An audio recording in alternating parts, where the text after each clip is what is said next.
How you doing? This is Melvin Brown. Welcome back to Melvin Brown Experience. Today is not going to be a story time, but today is going to be another topic. Now, listen. When you're getting spiritual work done to get revenge on your ex, the best thing you got to do is stay far away from your ex. Because when energy is in the air, it attaches itself.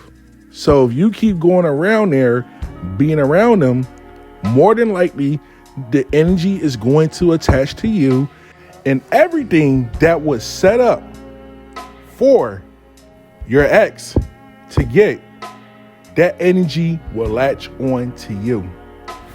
Look at it like this. Being a practitioner in my early days, I remember I did some destruction work almost a decade ago. I was told by a wise woman, Melvin, whatever you do your ritual and never go back to that place again. So I Googled everywhere to find a place that I would never come to again. A few weeks later, one of my best friends was having a big engagement party for his girlfriend that is now his wife. I unintentionally wasn't paying attention where I was going to.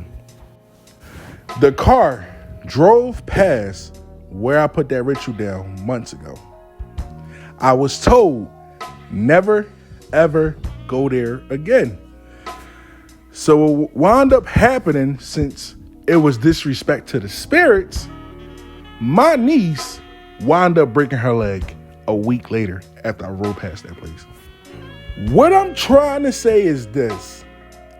When you get any type of destruction work on an op, an enemy, the best thing you have to do is not be around them physically. Because let me tell you, shit can get very heavy. Depending on your spiritual worker, if your spiritual worker is working with some benevolent, evil spirits, or just ruthless spirits in general, you don't want to be around that, because that energy will latch onto you. And everybody like, okay, Melvin, there could be a bath. Sometimes a bath ain't gonna be able to do it. Sometimes a wash ain't gonna be able to do it. Because whatever your ex did to you, your ancestors gonna have to handle this shit one way or another. And you jumping in it, you're gonna fuck up everything that's perfecting that happened to your ex that's actually gonna happen to you. This how serious this shit is. When a spiritual worker do destruction work, anything can happen, such as your target is a healthy person. Your target don't smoke. Then all of a sudden, your target wind up catching cancer out of nowhere. Let me give you another example. You and your target out while this destruction work is placed on your target. Y'all get in a car accident and both of y'all can't walk again. Another example, your target is financially rich, well off. Nothing don't bother them. They can buy anything they want. Then all of a sudden, you throwing heavy duty magic at them to lose their finances because they did you wrong. Then all of a sudden you have a change of heart. You go back with the target. Then all of a sudden you witness everything that's going on with the target life. And it's going to affect you. Your target can make $1 million a year. Then all of a sudden they file bankruptcy. Then you got to deal with that shit. And then y'all living in somewhere in a small ass apartment, not used to the lifestyle that y'all once had before, because you had a change of heart. Let's continue. When you do destruction work on your ex, the best thing you gotta do is look at it in a balanced way. Do you want to throw work at your ex because they broke up with you? They don't want to be with you. And basically going on with their life. They broke up with you very respectfully.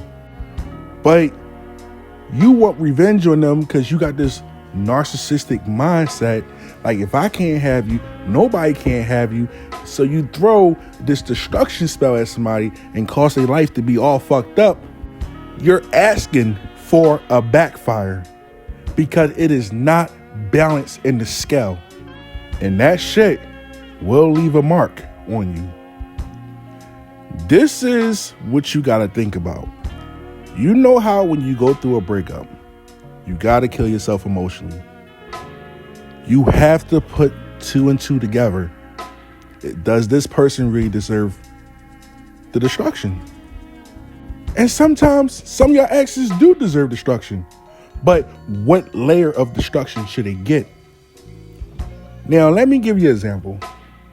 If your ex was very abusive, manipulative, brought you STDs that you got rid of, or sometimes brought you STDs that you would never be able to get rid of, more than likely, now if you throw destruction work at that person, that will be very justified, depending on the situation, depending what angle you want to hit them at.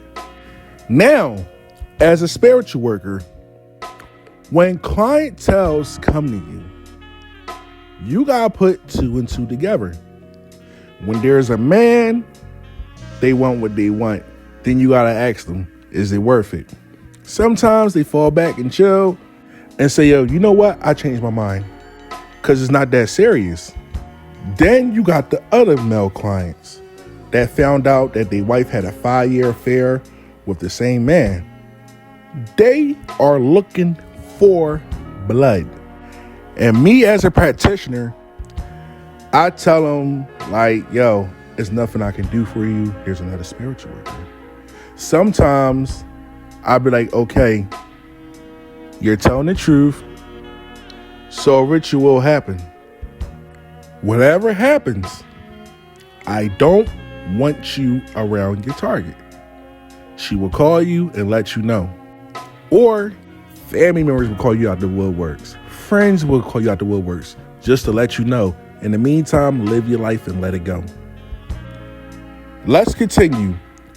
Now, if you a person that want to throw destruction work at an ex and you're suffering from Stockholm syndrome, did I say it right? Or a professional victim syndrome, as a practitioner, you just can't pull the trigger because they have money.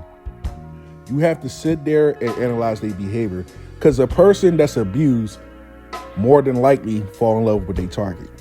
One moment, they in their anger. Yeah, do what you gotta do. Do it. And then when they realize how real shit can get, they want you to take the work off of them. And whatever's in the air, sadly, cannot be prevented.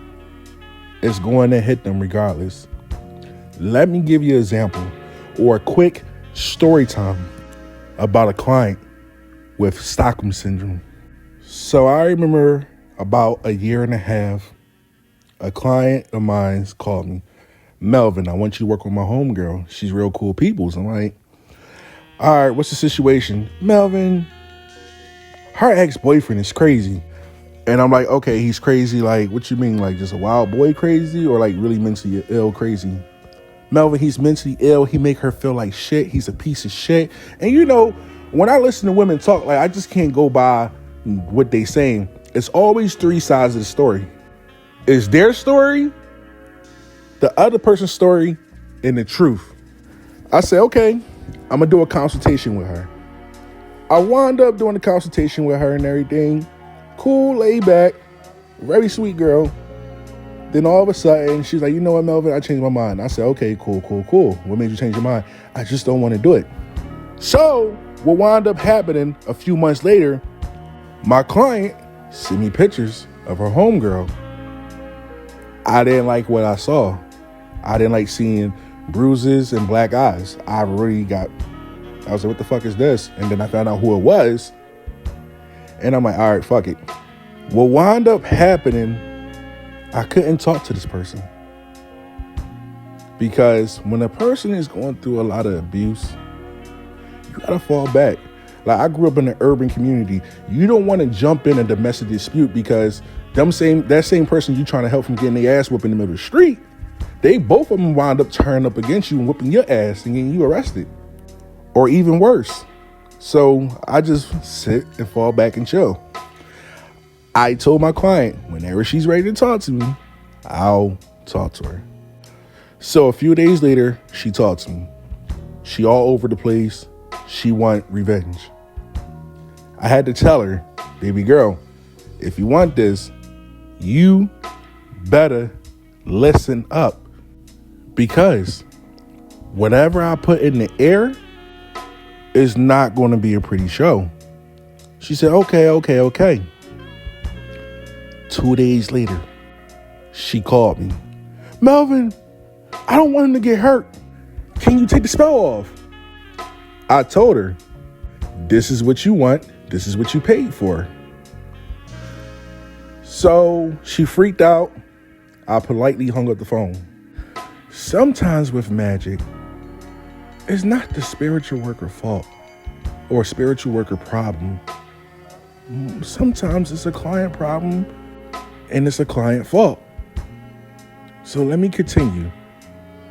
So she went down there trying to talk to her boyfriend and everything. He put hands on her. Instead of me just throwing full destruction work at her, I had to do things a little different. I had to do healing rituals, call her once a week, had her go to counseling therapy, and she finds some good friends around her that been through the shit. She can go to domestic group counseling and get healed from the bullshit. So she wound up getting healed. She didn't give two flying fucks about what happened. The ritual took full effect. And all I'm going to say is, I wouldn't wish that shit on nobody. Because that shit is that real. And they got super ugly.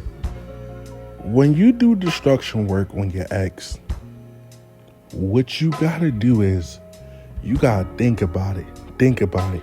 I don't care you call off on to work with the spiritual worker, pay for another consultation, or pay for a consultation that spiritual worker or a tarot reader will tell you potential outcomes that could happen. You have to be cautious. Every spell, anything can go wrong. Like, we can manifest something and then can lead to something else that can get really heavy, bad, whatever you want to call it.